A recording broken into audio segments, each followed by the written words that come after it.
be something.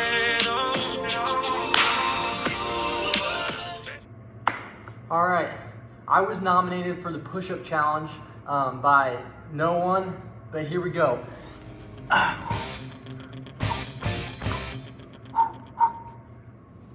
Hey guys, I don't know what you guys have been doing to stay busy while being at home over these last few days. And I don't know what that is. Maybe you guys have been making TikTok challenges.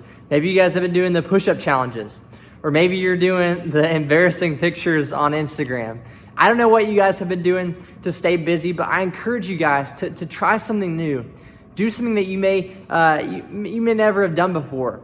I think this is a time when we can have the opportunity to not just sit there and sit around and do nothing, but do some fun things. Do some things that are creative and innovative. So I want to challenge you guys. Do something that you've never done before. So we're going to jump into our lesson. Today we are on week 7 of 7 of this I Am series. We're on our last week, and today we're talking about how Jesus says, I am the true vine. So I remember there was a place on the way home to my home in Bloomington. When I was going home from school or going home from anywhere, there was a place that was a dead zone. It was a place where I would lose connection, my radio would shut off, and my music would stop. And I hated it. I remember if I was ever calling anyone, I had to let them know, hey, I'm about to lose you here in a second. Or if anyone was coming to my house, someone that may never have been to my house before. I lived kind of outside of town, so when they were on their way to my house and I was giving them directions, when I was calling them, it would cut out at this dead zone. And here's the thing, I wonder if there are dead zones in our life. Places where we lose connection, and especially spiritually. Are there spiritual dead zones in our life? Places that we know when we go here, when we do this, we lose connection with God. We lose the capability to hear God's voice, to not hear Him as clearly. And I don't know what that is for you. It could be a number of things. It could be school, honestly. I know we're at school all day, but maybe you're spending way too much time trying to get these all A's, or you're trying to get this certain score, and those things are good, but when we do it too much, it can be unnecessary. Or maybe it's sports, and maybe, ball is life for you, and you're on the court 24/7. Or maybe it's you're digging into your phone all the time, and you are just always on Instagram or YouTube or whatever it may be. But I think there are some areas in our life where we spend way too much time with, and it causes us to have spiritual dead zones where we can't hear God. And it's crucial because when we temporarily lose the connection with God, we lose the ability to hear Him better, and we lose that direction, and we lose that growth that we desperately need. For me, it was Instagram. When I was in high school and I first got Instagram, I was on that thing all the time. And I was trying to get the most amount of followers and the most amount of likes possible. And I would go at whatever cost to get that. I would do the follow for follow and like for like and all that stuff. And when someone had more likes than me, I'm like, how can that person have more likes than me? How do they have more followers than me? Like, what is this? And I spent way too much time on that, and it caused me to compare myself to others. It caused me to lose that connection with God and lose that growth. And I started doing things like comparing myself that I don't need to compare myself. When we know how God views us, that's all that really matters. But Instagram and these things sometimes cause us to do that. They cause us to go through these spiritual dead zones where we lose connection with God. And it hurts our spiritual life and our walk with Him. So today we're talking about this idea that Jesus says, I am the true vine, and the idea of we need to stay connected with Him. And so we find this last saying in John chapter 15, verses 1 through 2. And so this is right after the disciples and Jesus were at the Last Supper. And now they're on their way to the Garden of Gethsemane. They're walking to the Garden of Gethsemane where Jesus is about to be betrayed by Judas. He's about to be arrested. And it's on this walk that Jesus, he makes this last claim about who He is. And He says this in John chapter 15, verse 1 through 2. I am the true vine, and my Father is the gardener.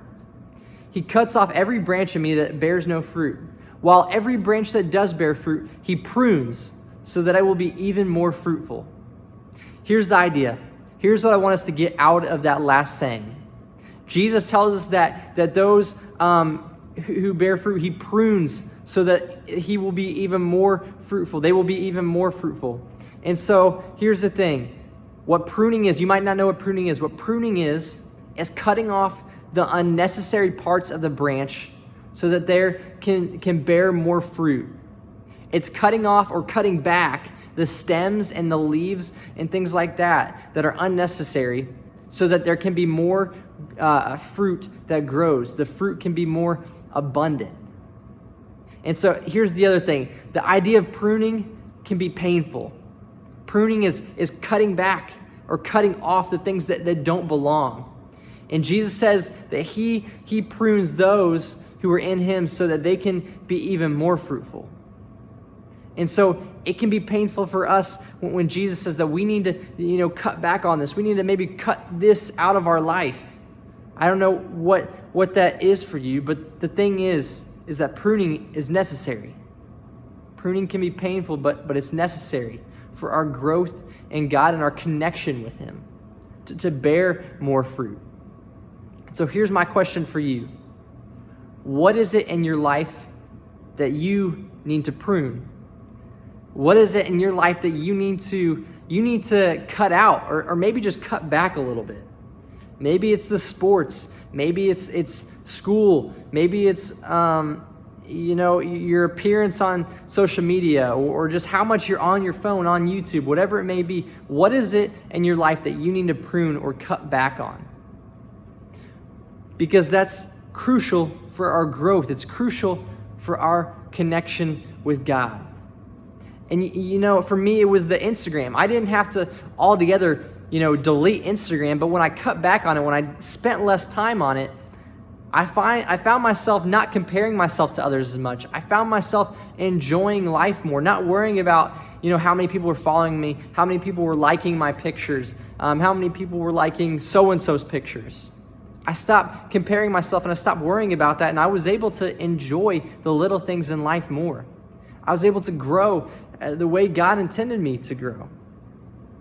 And you may wonder, you may think, I don't feel like there's anything in my life right now that I'm doing wrong. I don't think there's anything I need to cut out. But I think that's the danger. Sometimes our perceptions and our feelings are often false. What we perceive and what we feel are different from what reality is. And you may think, I'm good in all areas of life, but when you really look at, how much time you're spending doing X and how much time you're spending with God, the correlation's pretty different.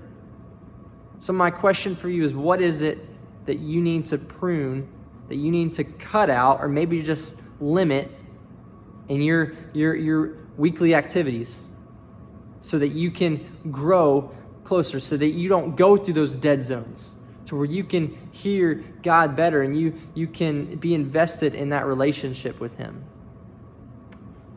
The last thing I want to talk about is John 15:5.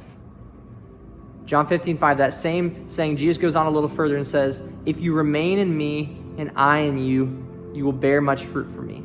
Apart from me, you can do nothing. Apart from Jesus, we can't do anything. We don't have the strength to cut out those unnecessary things in life. We don't have the strength to say no to temptations. We need Jesus.